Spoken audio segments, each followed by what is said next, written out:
Hello friends, welcome to my channel. So friend, आज हम इस वीडियो में डिस्कस करने वाले हैं बीए फाइनल ईयर का हिस्ट्री का पेपर 2020 का कि 2020 में हिस्ट्री का पेपर किस तरीके का आया था।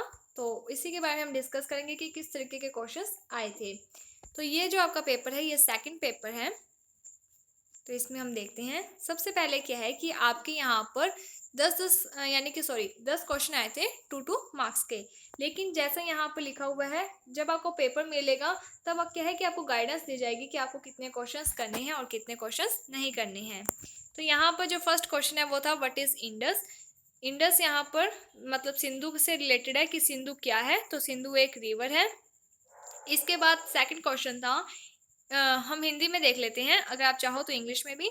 इन list 2 significant features of Puranic region. Puranic जो धर्म है उसकी कोई 2 विशेषताओं के बारे में बताना था। इसके बाद थर्ड क्वेश्चन था what do you understand by आश्रम सिस्टम। आश्रम जो व्यवस्था है उसके बारे में आप क्या समझते हो। तो ये वैदिक सभ्यता से रिलेटेड है कि जो वैदिक सभ्यता थी उसमें क्या था कि जो आश्रम है उन्हें 4 भागों में बांटा गया था। ऐसा माना जाता था कि जो इंसान की लाइफ है वो 100 सालों की होती है, जिसमें से 25-25 सालों के क्या है कि 4 उन्हें पार्ट्स में बांट दिया गया था। सबसे जो पहली अवस्था थी उसमें क्या है कि 25 साल तक जो बच्चा है वो क्या है कि शिक्षा वगैरह ग्रहण करता था। इसके बाद नेक्स्ट के जो 25 से 50 साल होते थे तब क्या है कि वो गृहस्थ अवस्था में आ जाता था, मीन्स उसका विवाह कर दिया जाता था, अपनी फैमिली को संभालता था। 50 से 75 के बीच में क्या होता था, तब क्या है कि वो जंगलों में जाता था, वहां पर ज्ञान की प्राप्ति करता था। उसके बाद लास्ट में उसको संन्यास लेना होता था, जो कि 75 से लेकर 100 सालों के बीच में होता था। इसके बाद नेक्स्ट क्वेश्चन था व्हाट इज उपनयन। उपनयन उपनयन क्या है। उपनयन का मीन्स होता है कि जब एक गुरु के द्वारा शिक्षा दी जाती थी तो क्या होता था कि जो बच्चा है वो गुरु के पास जाता था और उससे शिक्षा ग्रहण करता था। तो ये जो शिक्षा ग्रहण करने का प्रोसेस था इसे ही उपनयन कहते हैं। फिफ्थ क्वेश्चन था हु वाज चरक। चरक कौन है। सिक्स्थ क्वेश्चन है mention two major compositions of Kalidas, कि जो कालिदास है उनकी कौन कौन सी रचनाएं हैं, किसी 2 का नाम लिखना था।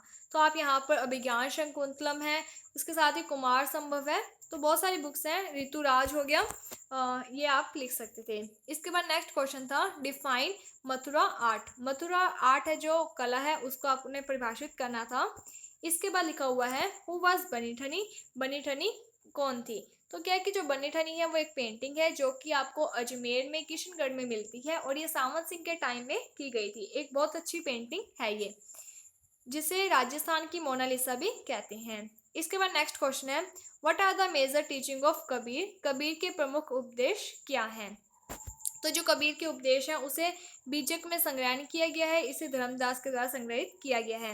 वैसे मेरे पास हिस्ट्री नहीं है, फिर भी मैंने सोचा आपको हिस्ट्री का जो पेपर है वो बता दिया जाए कि किस तरीके का आया था, जिससे कि अगर आपने हिस्ट्री पढ़ी हुई है तो आपको पता चल जाएगा कि जो क्वेश्चंस है उसमें क्या है कि जो भी आपको सिलेबस दिया गया है उसमें जो सिलेबस का नाम होता है, जैसे कि अगर आपको स्वामी दयानंद सरस्वती दिया हुआ है तो उनके द्वारा जो भी मेनली 2-3 काम किए जाते हैं, अगर किसी इन्होंने एक सत्यार्थ प्रकाश बुक लिखी थी एंड इसके साथ ही इन्होंने स्वराज सब धर्म सब भाषा इस तरीके के यानी कि थॉट्स अपने दिए थे। तो ये बेसिक क्वेश्चन ही ऊपर से पूछे जाते हैं शॉर्ट क्वेश्चन में।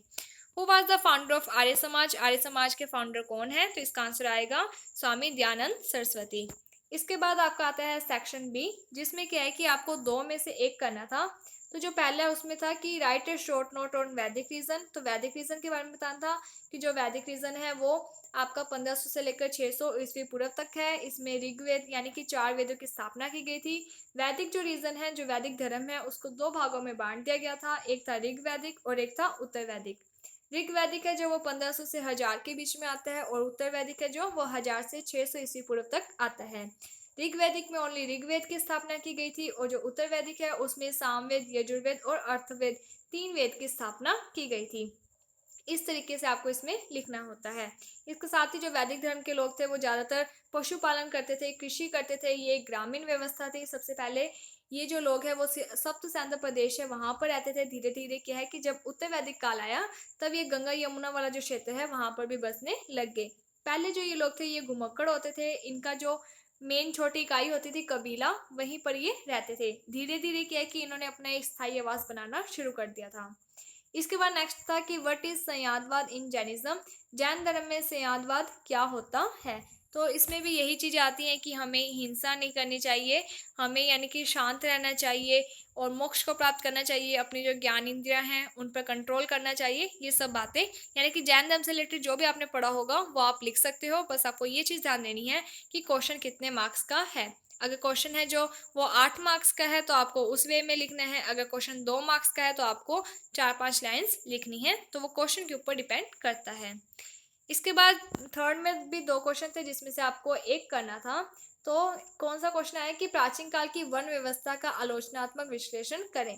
तो जो वन व्यवस्था थी स्टार्टिंग में क्या होता है कि जो वन व्यवस्था होती है पहले तो वो व्यवसाय पर आधारित होती है कि जो भी इंसान जो भी व्यवसाय करना चाहता था वो कर सकता था। लेकिन क्या होता है कि बाद में ये जन्म पर हो जाती है कि इंसान का जिस वर्ण में जन्म हुआ है इंसान वही व्यवसाय करेगा। तो जो वर्ण व्यवस्था है वो इस तरीके से बांटी गई थी। इसके साथ ही यानी कि इसमें क्या होता था कि ब्राह्मण क्षत्रिय वैश्य शूद्र इसके बारे में भी है।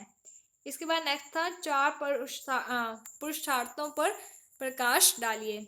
अगला क्वेश्चन आया है कि how is society depicted in Ramayana. Ramayana में समाज किस प्रकार दर्शाया गया है। अगर आपको रामायण का है, अगर आपने वैदिक सभ्यता पढ़ी हुई है वहाँ का जो समाज है सिमिलरली ही रामायण का भी समाज वही है। तो आप उसके बीच में जो भी सिमिलैरिटी थी जो भी समानता है वो आप लिख सकते हो। इसके बाद नेक्स्ट क्वेश्चन था तुलसीदास पर एक लघु टिप्पणी करें। तो तुलसीदास जी के बारे में आपको लिखना है कि ये राम के वक्त थे, इन्होंने बहुत सारी क्या है कविताएं भी लिखी हैं।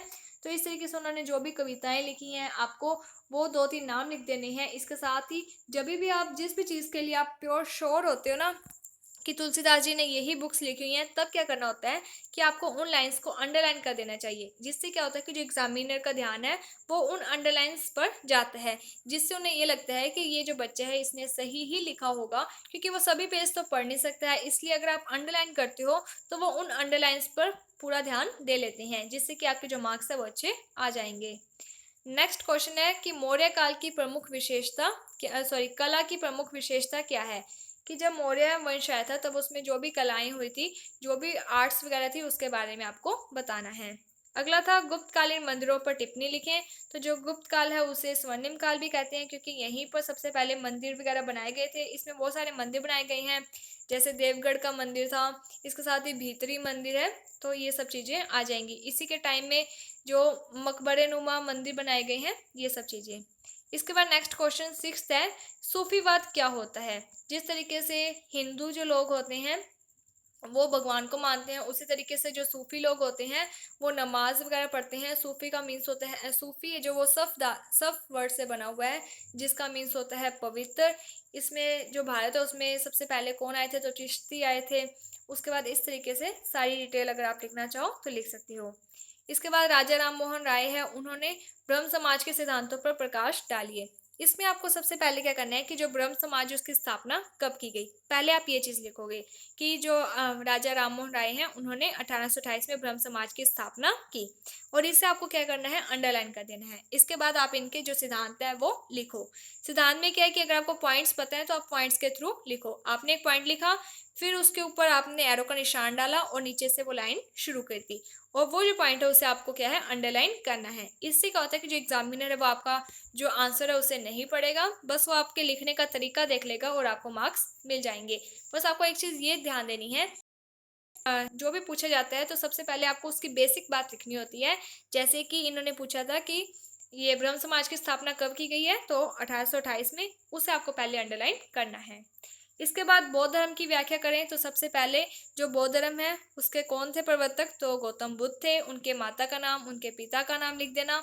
ठीक है, उसके बाद उन्होंने कितने वर्ष में अपना जो घर है वो त्याग किया था। घर त्याग करने की प्रक्रिया को क्या कहते हैं महानिष्क्रियण कुछ इस तरीके का। इसके बाद इन्होंने 29 वर्ष की आयु में अपना घर है जो उसका त्याग किया था। 6 साल तक इन्होंने तपस्या की थी जिसके कारण 35 साल में इन्हें ज्ञान प्राप्त हो गया था। इन्हें जो ज्ञान है वो कहाँ पर पीपल के पेड़ के नीचे प्राप्त हुआ था, गया में प्राप्त हुआ था, जिसके कारण उसका जो नाम है वो बोध गया पड़ गया था बाद में। और कौन सी नदी के पास हुआ था तो निरंजना नदी के पास हुआ था। इसके बाद बौद्ध धर्म में कौन सी बातें हैं कि ये लोग ईश्वर में विश्वास नहीं करते हैं। ये हमेशा यही कहते हैं कि जो इंसान है वो क्या है कि अपने कर्मों के आधार पर ही पूर्व जन्म यानी कि उसका क्या है पुनर्जन्म होता रहता है। इसलिए इंसान को हमेशा अपने कर्मों को सुधार करना चाहिए, अपनी जो ज्ञान इंद्रिय हैं उस पर कंट्रोल रखना चाहिए। तो ये सब मेन बातें आप लिख सकते हो। अगला क्वेश्चन आया था कि भारतीय शिक्षा प्राचीन भारतीय शिक्षा के प्रमुख जो केंद्र है उनका विस्तार पूर्वक वर्णन करें। तब क्या करना है कि जो भी शिक्षा के केंद्र है, जैसे कि आपने पहला एक नालंदा विश्वविद्यालय लिख दिया, इसके बाद आपने उसको अंडरलाइन किया, एरो का निशान डाला, नीचे आपने उसके बारे में थोड़ा बहुत लिख दिया। फिर आपने तक्षशिला जो था उसके बारे में आपने वही अंडरलाइन किया, एरो का निशान डाला, नीचे से शुरू कर दिया। इस तरीके से लिखोगे तो आपका जो आंसर है वो इफेक्टिव बनेगा। अगला क्वेश्चन था कि गुप्त काल में विज्ञान के विकास में विस्तृत वर्णन करें। तो गुप्त काल में विज्ञान का विकास किस किसने किया था? जैसे कि आर्यभट्ट ने किया, तो आपने पहले आर्यभट्ट का नाम लिखा, उससे अंडरलाइन किया, एरो का निशान डाला, नीचे उसके बारे में लिख दिया। तो जो भी लोग आए थे विज्ञान के क्षेत्र में उनका नाम लिखा, और यानी कि एक पॉइंट के थ्रू आपने लिख दिया, जिसके कारण क्या होता है कि वो जो नाम है वो पढ़ लिया जाता है एग्जामिनर के थ्रू। अगर आपने नाम सही लिखा है तो एग्जामिनर को लग जाता है कि हाँ बच्चे ने पढ़ा हुआ है तभी वो लिख पा रहा है, जिससे कि आपको 6 मार्क्स मिल जाएंगे। इसके बाद अगला क्वेश्चन है कि मथुरा और गांधार शैली पर तुलनात्मक अध्ययन करें। इसमें आपको क्या करना होता है कि कभी भी कोई क्वेश्चन तुलनात्मक आता है तो सबसे पहले आप क्या लिखोगे, आपने मथुरा शैली के बारे में थोड़ी डिटेल लिख दी, देन आप गांधार शैली के बारे में डिटेल लिख दोगे, फिर आप एक पेज पर क्या करोगे कि उस पेज को 2 भागों में डिवाइड कर दोगे। एक साइड आपने लिखना है मथुरा, दूसरी साइड आपने लिखना है गांधार। तो आपने जो भी बेसिक बातें स्टार्टिंग में लिखी होती है मथुरा और गांधार के बीच में, वही बातें बस आपको यहाँ पर यानी कि जो पेज को हाफ ऑफ डिवाइड करते हो उसमें आप लिख देना। इससे भी क्या होता है कि आपका जो आंसर है वो चल जाता है। तो मेन जो बीए की एग्ज़ाम होते हैं उसमें यही चीज़ होती है कि आपको क्या करना होता है कि ज़्यादा से ज़्यादा पेज भरने होते हैं, पर मेन चीज़ ये होती है कि आपको लिखने का तरीका आना चाहिए। आपने क्या लिखा है ये उतना मैटर नहीं करता है, आपने किस तरीके से लिखा है ये ज़्यादा मैटर करता है। सो होपफुली आपको समझ में आ गया होगा। कोई भी डाउट है तो आप हमें कमेंट सेक्शन में बता सकते हैं, आपका डाउट दूर कर दिया जाएगा। अगर आपको ये वीडियो अच्छी लगी है तो like my video, subscribe my channel. Thank you friends for watching my video. Thank you.